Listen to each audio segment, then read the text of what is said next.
L'auteur des faits a agressé la victime dans le hall de l'immeuble. Ouais. Il y en a trop pour qu'on fiche d'intervention des sabotages, pareil. Je suis le dernier point presse de la ville, le dernier point presse est également la dernière librairie, la dernière papetière. J'ai besoin de paix et de tranquillité dans ma boutique.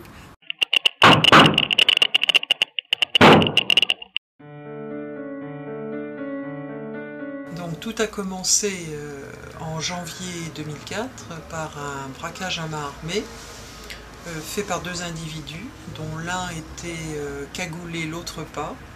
Celui qui ne l'était pas était un jeune que j'avais vu grandir, donc qui agissait toutefois à visage découvert.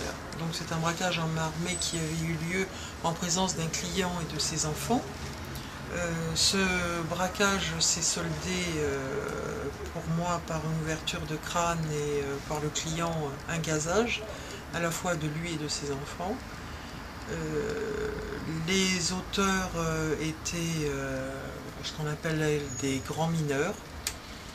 Ces grands mineurs ont été disculpés, c'est-à-dire non-lieu, un petit peu au bénéfice du doute, mais surtout parce qu'ils étaient couverts par la famille, à savoir la mère et la sœur, qui au moment des faits ont soutenu que l'individu simplement dormait. Et ça a suffi à le disculper. Le monsieur qui avait été témoin du braquage à main armée était un élu vert de Drancy. Il avait donc deux enfants en bas âge, une petite fille de 3 ans et un bébé de 18 mois.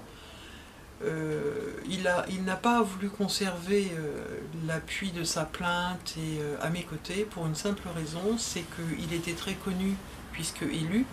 Il habitait Duny et il subissait de nombreuses pressions pour qu'il retire sa plainte. Il a quitté les lieux en disant qu'au final il ne reconnaissait pas l'individu. Il a été commandité par le premier braqueur. Il a été effectué par des individus de sa bande. Ils étaient au nombre, on va dire, actif de 4 et sur le total de 6, puisqu'il y avait des guetteurs.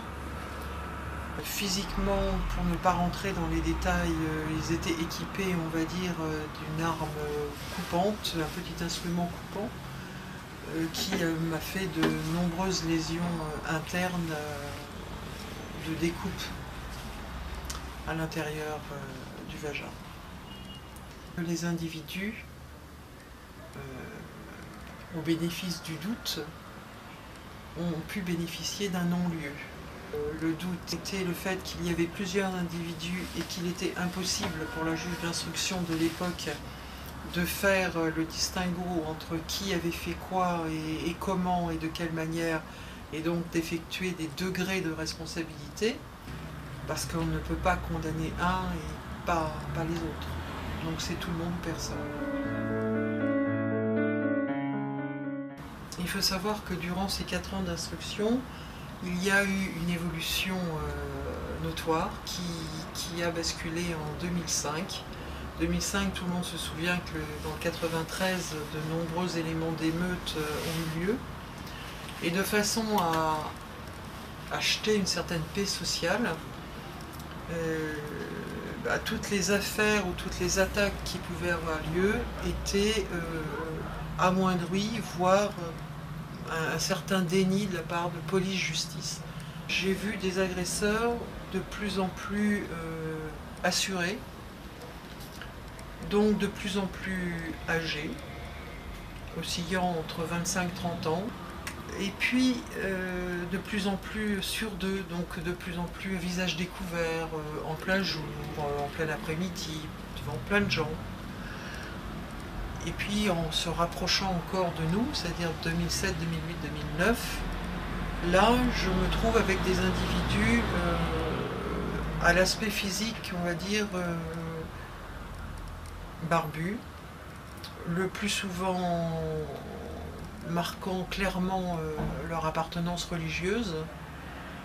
Franchement, vous allez finir en enfer, c'est ce que je veux dire. Ah non, c'est les musulmans qui vont au paradis. Ah ouais. Les mécréants vont en enfer, ouais. Les musulmans en enfer. Ouais. Alors il y a une évolution notoire depuis 2010 et la venue d'une mosquée qui correspond, c'est devenu à la partie dure de la mosquée de Drancy qui s'est déplacée, puisque Drancy a, entre guillemets, la chance d'avoir un imam dit modéré. Donc la ville a récupéré une mosquée purement salafiste, purement intégriste. Eux, ils suivent un groupe. Ouais. Mais c'est pas des salafistes. Non, en plus, salafistes, ça n'existe pas à ce moment-là. Et menaçant perpétuellement. Donc au niveau des agressions, je subis toutes sortes d'agressions, des actes de destruction physique de biens.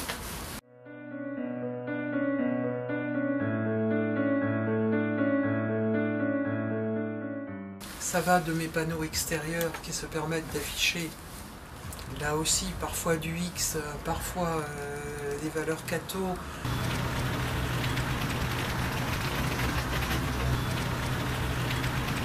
Attention! Oui, alors sinon vous ferez quoi, monsieur? Moi je vous dis, hein! Vous avez vu comment quelqu'un nous provoque? C'est une provocation! Elle nous provoque!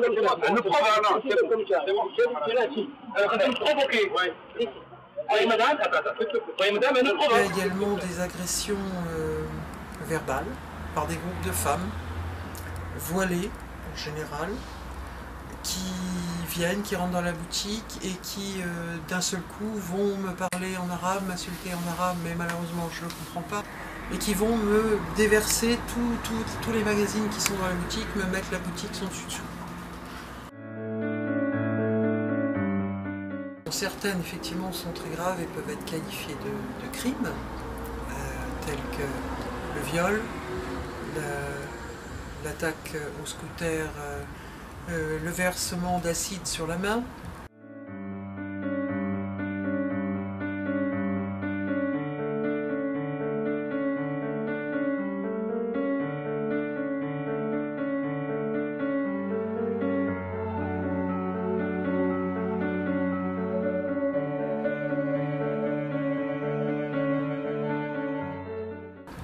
La dernière, la tentative d'égorgement.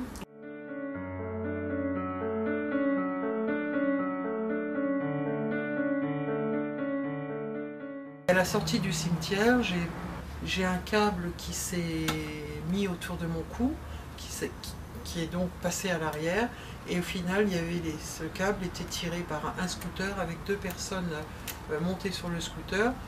J'ai réussi à me dégager et à me glisser du coup pour ne pas me faire traîner par le scooter au sol et à m'enfuir.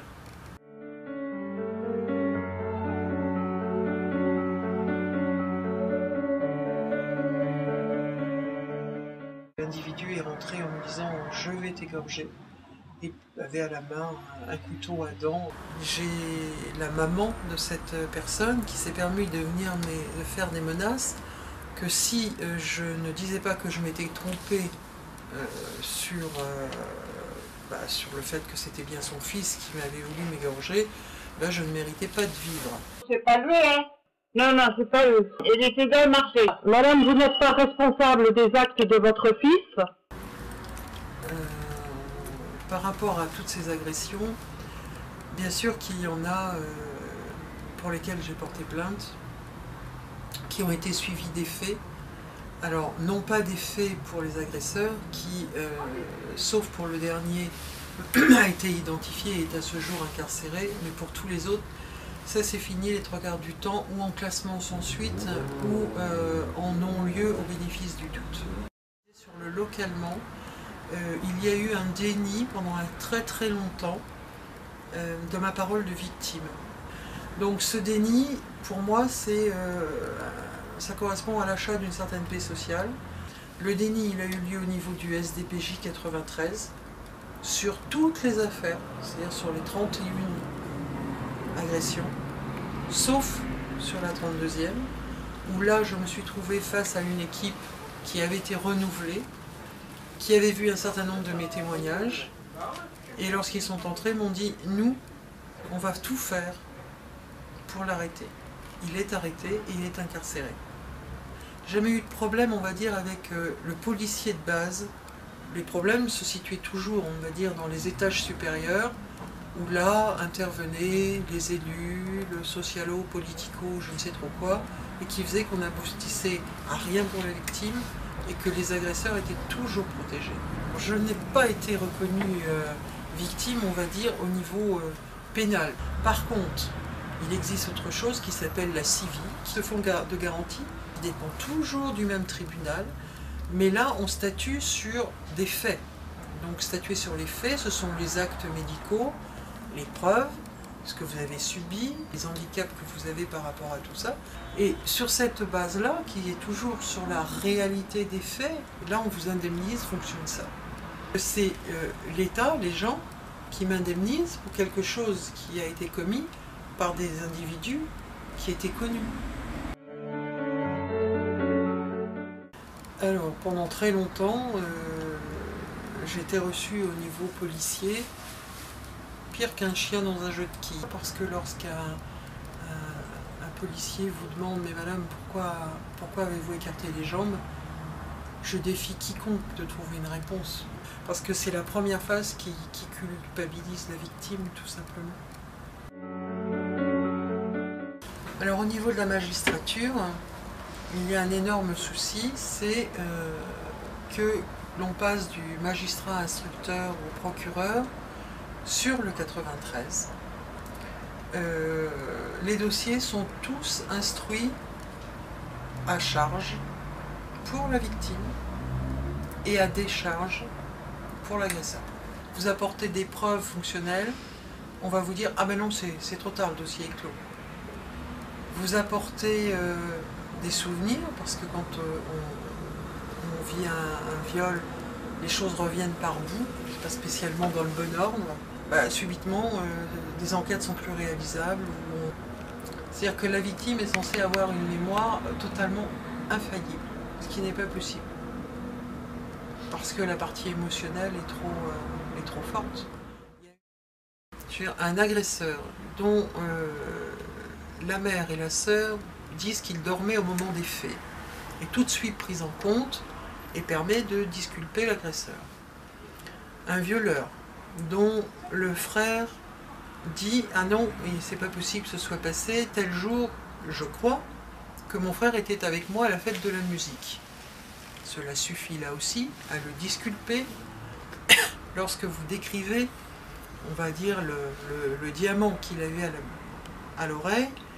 Et lorsque l'on retrouve ces éléments-là sur l'individu, ce n'est même pas abordé au moment de la confrontation chez la juge d'instruction. Il avait caché des puces de son téléphone dans des sacs de riz et un certain diamant, là également, dans un autre sac de riz. Et ils n'ont réussi à trouver ça, les policiers, que parce que la petite sœur a dit « Ah mais non, mon frère, il a d'autres téléphones et d'autres puces, mais c'est là dans le sac ».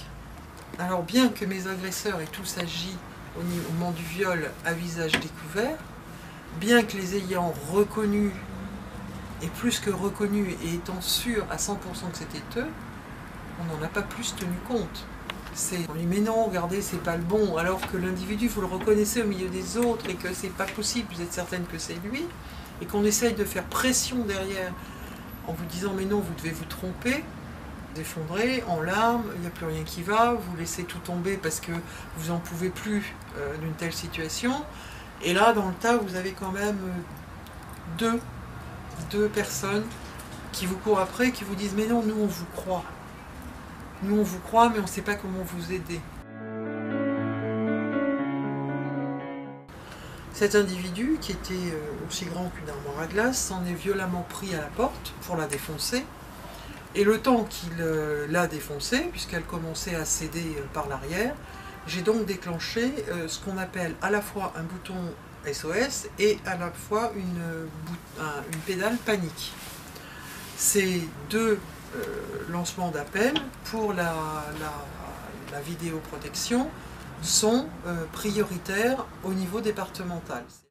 Les premiers de la liste à être appelés et la police municipale locale, puisqu'ils sont à 50 mètres de la boutique. Il a été répondu à la télésurveillance qu'il ne pouvait pas intervenir. Police nationale, Même réponse, il ne pouvait pas intervenir.